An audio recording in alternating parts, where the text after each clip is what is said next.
Hi, my name's Chaz and you're watching Chaz's Languages. In this video, you'll learn consonant gradation, word types and endings, and expressing negation in Finnish.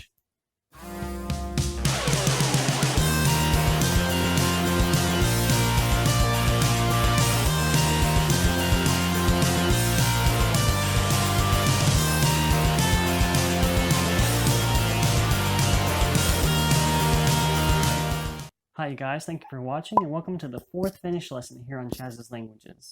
In this video, we'll talk more about consonant gradation and word types and endings and how to express negation with verbs. First, I'll start with consonant gradation. In the last Finnish lesson, I talked about this, so this is a continuation of that topic. To refresh your memory, consonant gradation is how consonants are affected at the end of nouns or adjectives when cases are applied to them, or to the middle or beginning of verbs whenever they are conjugated. If you haven't watched the third Finnish lesson, I suggest doing so before continuing with this lesson, so that way you'll fully understand this topic and you won't be lost. So in the last Finnish lesson, I talked about consonant gradation with the letter K, where a double K changes to a singular K, a K drops out of the word completely, or an NK changes to an NG. Another consonant gradation change that K can be affected by is where the K changes to a J. Now this occurs in two instances. The first is with verbs that have HKE, LKE, or RKE in their second to last syllable. And then the second instance is with a few nouns that are very unique in the way that they are affected by consonant gradation. So an example of a verb that is affected by the K to J consonant gradation change is the verb sulkea, meaning to close. And when you conjugate it for any of the personal pronouns except the third person, remember that in conjugating verbs for the third person singular and plural, they retain a strong gradation in their consonants. So the verb sulkea would become sulje, and then you would add the personal ending for the personal pronoun. So for example, to say we close, we'd say suljemme. And if you'd like to learn how to conjugate Finnish verbs, then I suggest checking out the first Finnish lesson here on the channel. And then the two unique nouns that I talked about where they have this change from a K to a J, the first noun is the noun aika, which means time, and it changes to aja before you add a case ending. So as you'll see there also, the I drops out. And then the second noun of this kind is the noun poika, meaning boy, and it changes to poja before you add the case ending. And as you'll also notice there, the I is dropped out of this noun as well. And then another change type for the letter K is where it changes to the letter V. Now this doesn't happen very often. There's only a few nouns that have this, but since there are a handful of them that do, it's worth mentioning. And they're usually two-syllable nouns that end in UKU. The first noun is luku, meaning chapter or number, and it changes to luvu before you add the case ending. And then the next noun, puku, meaning suit or outfit, changes to puvu before a noun case ending is applied to it. So far in this lesson and the last lesson, we've looked at just weak consonant gradation changes, where the consonants go from the strong gradation to the weak gradation. But in Finnish, there is also a strong gradation change where the noun, adjective, or verb already has the weak gradation, and then whenever we apply a case to the noun or adjective or conjugate the verb, it goes from a weak consonant to a strong gradation. Now, I won't go over all of them since they literally are just the complete opposite of what we've talked about, going from a strong to weak consonant gradation change, but I'll go over a few of them just so you'll understand how this works. So the first type that I'll talk about is a singular P going to a double P. As you'll remember in the last lesson, I talked about a double P going to a singular P. But since this is from a weak to a strong gradation change, we're going from a singular to a double P. And we'll look at the noun opas, meaning guide. Now, this noun is a little bit different. Whenever you conjugate it, you drop off the S and then you double the A, and that P doubles whenever you apply case ending as well, so it would become oppa. And again, as you'll see here, we're going from the weak to a strong gradation. And then the next type we'll look at is where there's no K to where a K appears. Now this type can be really confusing because it only occurs in certain situations. It usually occurs whenever there's a bunch of consonants where if you were to conjugate the verb, there would be too many consonants together, because in Finnish you never have more than two consonants together. So if there's going to be a third one that's added, for example, whenever conjugating verbs of a certain type, then that gives you a hint to let you know that a K needs to be inserted into the verb. But again, this can be kind of confusing, so I suggest learning the verb first before you just assume that a K is applied. So for this example, we'll look at the verb mata, meaning to lie down. And as you'll see, it already has two A's in its stem, and it's of the verb type where you add an A usually before you add the personal pronoun ending. But of course, we can't have three A's right there in the middle altogether, so the K in this instance goes after the first A, so it becomes maka. And then in its conjugated form, to say I lie down, you would say mina makan. And then the next consonant gradation change type from a weak to strong is where a V changes to a P. So this occurs in the verb tavata, meaning to meet. So it would become tapa in its conjugated form. And then conjugated for the sentence you all meet, it would be te tapate. And then the last example of a weak to strong gradation change is a T going to a double T. And this occurs in the noun osoite, meaning address. So whenever you're inflecting it with one of the noun cases, it would become osoite. And as you'll see there, the T is doubled. And then also because this noun ends in an E, the E is doubled before noun case is applied. And then you just take that inflected form and add the appropriate noun case. And now, next let's look at word types and endings, which we covered in the last lesson. So again, this is a continuation of this topic as well.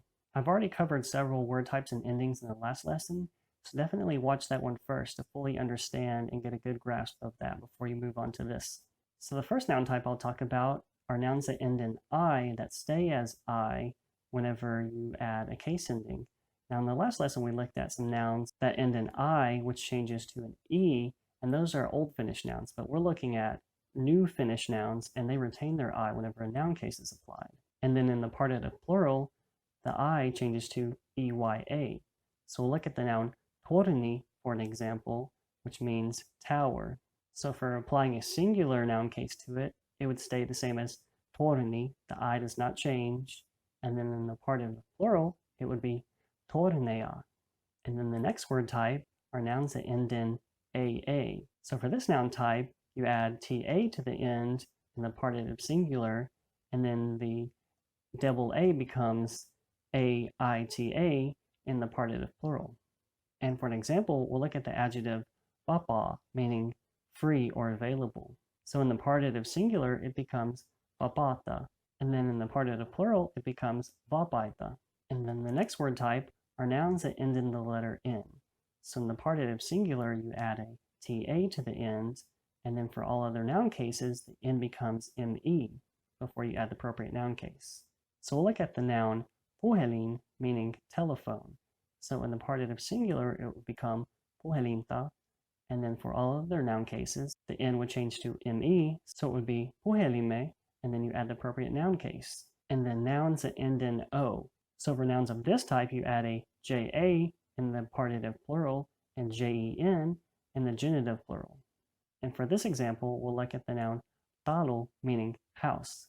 So in the partitive plural, it would become taloya, and then the genitive plural, taloyan.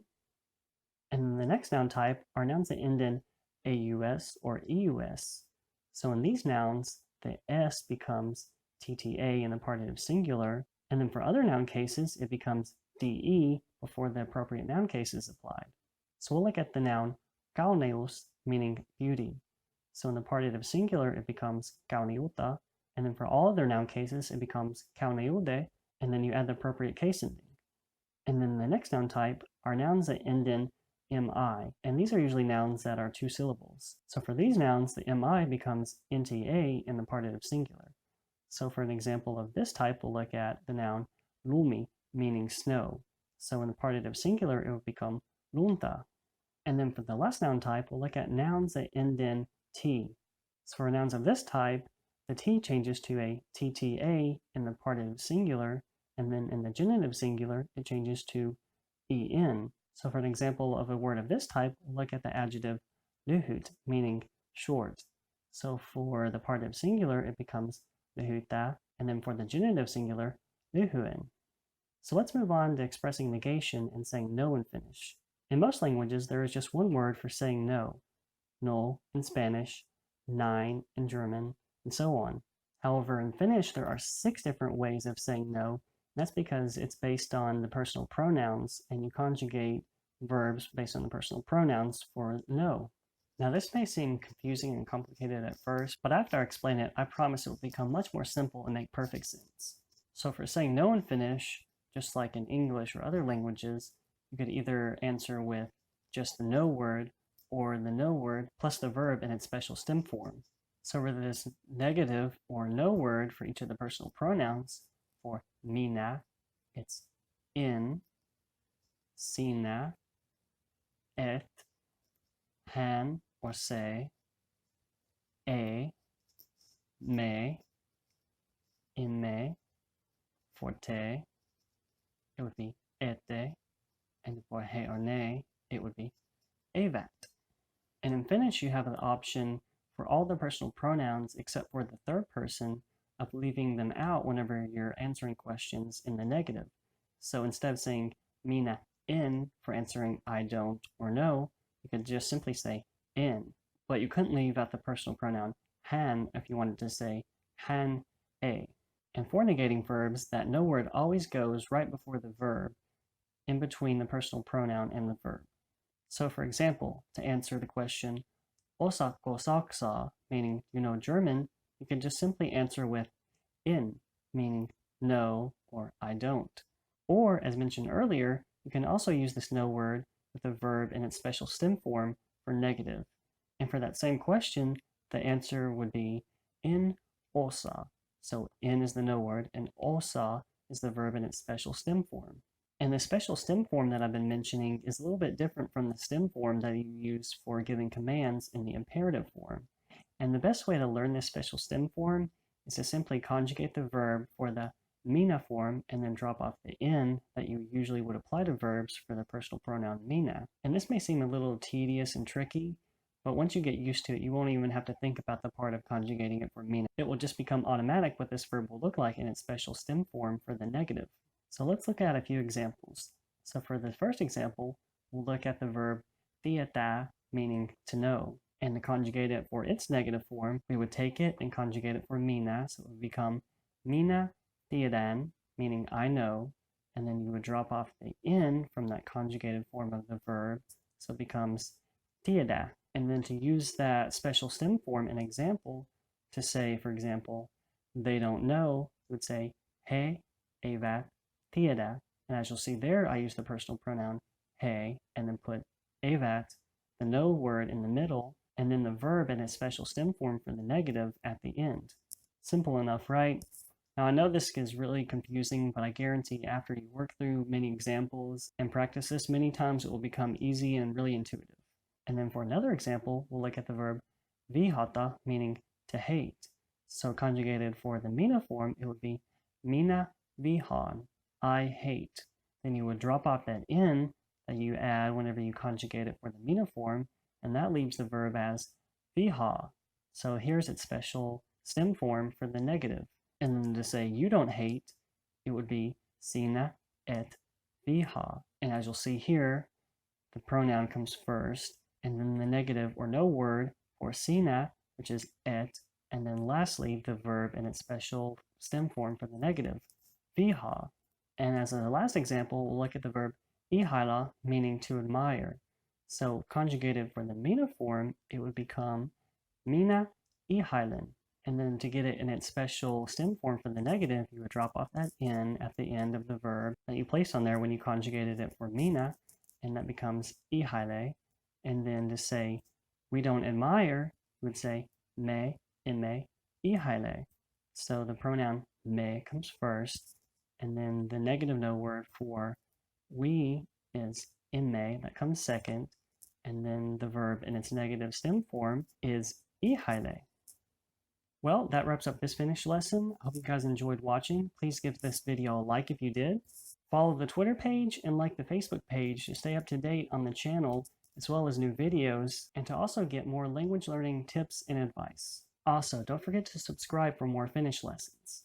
Thank you guys for watching, and I'll see you in the next video.